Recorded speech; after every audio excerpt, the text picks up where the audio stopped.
Some games just have a unique look that ends up catching your eye, and that's exactly what Jettomero is for me. But is this one swell space adventure, or is it more like a universal failure?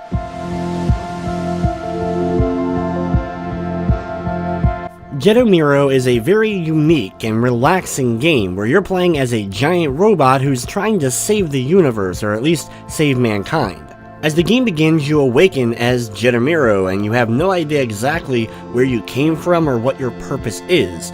You start off on a planet, and after getting your bearings, collecting a little bit of energy, you jump into space and start heading to other solar systems.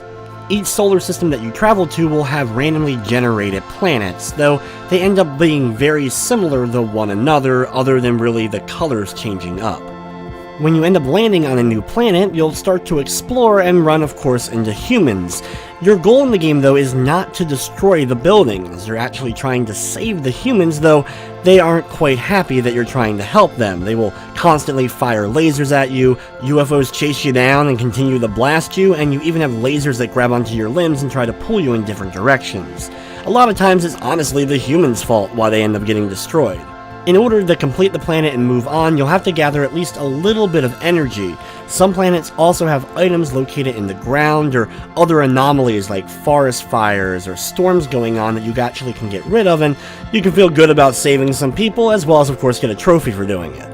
In each solar system, there's one planet that has a monster on it you'll need to defeat to progress. Once you track down the monster, you face off with it, and you have a laser battle against him, and in order to win, you just have to input the correct button inputs that are at the top of the screen. The game features an option for difficulty, and I think the battles are the only thing it affects. Basically, in the normal, you'll have to input the correct buttons, and on the more advanced, you'll have to input the correct buttons, then mash a button, and then go into the next input. Once you defeat a monster, you'll get one of the back issues, and this is basically how the game does its story. It does kind of a comic book style panel, and then you get some dialogue or text on the screen, and then your robot has kind of an epiphany about what he just read, and then you just travel through a wormhole to the next solar system. There you do the same thing, track down one monster, defeat it, and you get the next back issue, and you do this all the way through the 9 back issues that you need to get to beat the story. Once you collect all the 9 back issues, though, that's the end of the story. You can open it up and go into a free mode and just kind of roam around space and explore and just kind of relax with the game. The entire mood is very chill, and I like the soundtrack that goes along with it, but it's just not a ton to really sink your teeth into, and once the story kind of gets going, you're collecting the back issues, it's over in a blink of an eye. It'll take you a while to explore random planets just to collect all the costume pieces in the game, and there are quite a few of them, and some are pretty funny. I'm just disappointed there wasn't a bit more to the game. I love the vibe, the music, the art style, a lot of the cool filters you can change up for the screen and go into camera options and do kind of a picture mode, and there's some really just cool atmosphere to the whole thing. From the technical side of things though, the game ran smoothly. It didn't run into any major glitching, crashing, or slowdown of any sort.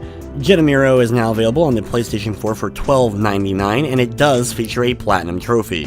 Jettomero is also available on the Xbox One and PC. Overall, Jettomero is a fun little relaxing experience, but I think for many they're going to be wanting more game, and it's going to get old pretty fast.